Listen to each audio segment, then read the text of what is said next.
Practice 11-4, adding and subtracting rational expressions. So anytime you add and subtract fractions, you want to make sure that the denominators are the same. You can't add or subtract them unless they are the same. So when you add or subtract them, the denominator stays the same, and then you just subtract the numerators. So you have 3x minus x, which is the same as 3x minus 1x, and that's just 2x. Now we want to make sure this is in simplest terms, so we can divide both top and bottom by 2. So our answer is x over 2. So number 4, this is an example of a fraction that does not have the same denominator. So we want to make sure that we increase both of these so that they have the same denominator. So the least common denominator is going to be 3 times 5, which is 15. So in order to turn this first fraction into something with a denominator of 15, we need to multiply both top and bottom by 5. So that means our numerator is going to be 5x. In order to make this second fraction have a denominator of 15, we want to multiply both top and bottom by 3. So what that means is our top is going to be 3x. So now we have 5x plus 3x, which equals 8x, over 15. So this is our final answer, 8x over 15. So now we have 6 over 70 minus 3 over 70. And luckily, our denominators are already the same, so we can just go ahead and subtract. So the denominator is still going to be 70. We're not going to add or subtract them. And we're just going to subtract 6 minus 3, which is just 3. So this is our final answer. So number 10, we have 3 over 2d squared plus 4 over 3d. So what we want to do is find our least common denominator. And the way we do that is we take our first denominator and our second denominator, and we look for what factors they have in common. So 2d squared can be factored as 2 times d times d. 3d can be simplified to 3 times d. So these both have a d in common, so we're going to have a d in our denominator, and then we also want to multiply it by all of the leftovers, all the things they don't have in common. So if they have it in common, we just write it once, and then we write everything else. So d times 2 times 3 times d. So that is 6d squared. Okay? So we want to rewrite this fraction so that 2d squared equals 6d squared. And if you look over here, we need to multiply it by this 3. Okay, so this is multiplied by 3, and this is multiplied by 3.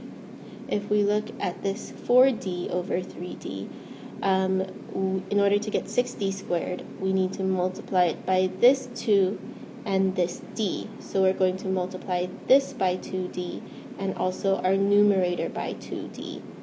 So what we're going to do is we are going to simplify. So we have 3 times 3, which is 9, over 6d squared.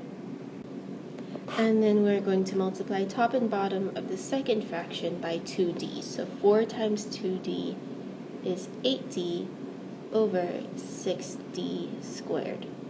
So our denominator stays the same. It's still going to be 6d squared. That doesn't look nice. Okay, 6d squared. And then on the top, we can't combine this 9 and this 8 because this 8 is attached to a d, and this 9 does not have a d. So what we're going to do is we're just going to put this in order from largest exponent to smallest exponent. So we have 8d to plus 9. And this is our final answer, 8d plus 9 over 6d squared. So number 13, luckily we have the same denominator, so it's going to stay as a 6. And then we're going to add 7a plus 1a which is 8a. And we can simplify this by dividing top and bottom by 2. So what we end up with is 4a over 3. Ah! I can't talk. 4a over 3. Okay, so we have x squared minus 1 and x minus 1 as our two denominators. So we can't just turn this x into an x squared by multiplying it by x, because otherwise we would also have to multiply this 1 by x, and that wouldn't work. But if you look at this is a difference of squares, which means we have two parentheses, and in the first fraction is the square root. In the first parentheses is the square root of the first number minus the square root of the second number, so that's x minus 1. And in our second parentheses, we have the opposite, x plus 1. So if you notice, this x minus 1 and this x minus 1 is the same. So if we want to turn this fraction or this denominator into this denominator, we need to multiply it by this, x plus 1. So we're going to multiply top and bottom by x plus 1. Okay, so that means this denominator is going to turn into x squared minus 1, and we're going to have to distribute this 7. So we're doing 7 times x plus 7 times 1. So the first fraction stays the same because it already has the denominator we want. So we're going to say 6. Why isn't this working right now? 6 over x squared minus 1, and we are adding 7x plus 7 over x squared minus 1.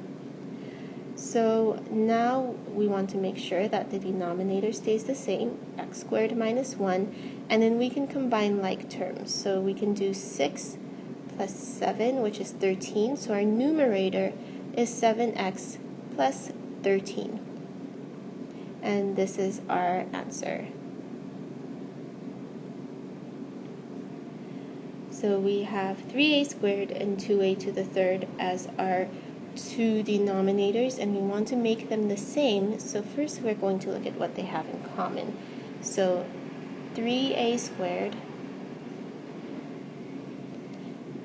we have 3 times a, and then 2a squared, we have 2a to the third, we have 2 times a times a times a. So if you notice, they both have two sets of a's in common. So we're going to write each of these a's once. So we have a times this third a times this 2 times this 3. So that is 6a to the third.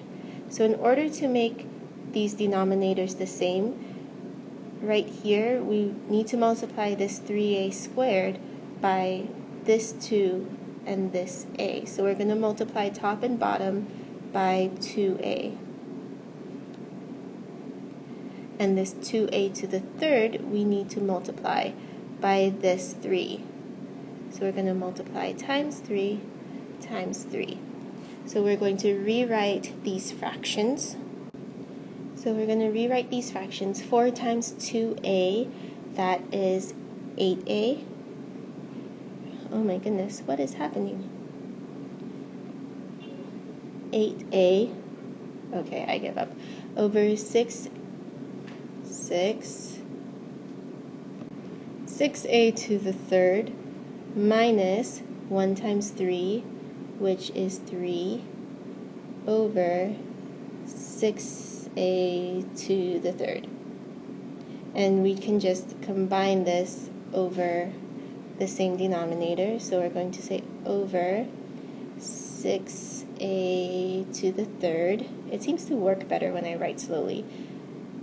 And on the top, I take that back. Come on, erase. 8 A, come on, be an A. Well, that's an A. Minus 3. Okay, this is our answer. Wow, what is wrong with this? Okay, gonna take a break. 8a minus 3 over 6a is our final answer. Let's try this. There we go. 8a minus 3. So now we have 7t to the third minus 3t, so we are going to look for what they have in common. So we have 7t to the third, which is just 7 times t times t times t, and then 3t, which is 3 times t. So they have a t in common. So in order to have these denominators match, we want to multiply the 3t by 7 times t times t, or 7t squared. Same thing. And we want to multiply 6 over 7t to the third by this 3 over here. So we're going to say times 3 times 3. And now we can rewrite our fractions. So we have 3 times 6, which is 18, over 7 times t times t times t times 3, which is 21t to the third. Okay, and then we are subtracting 8 times 7t squared, which is 56t squared,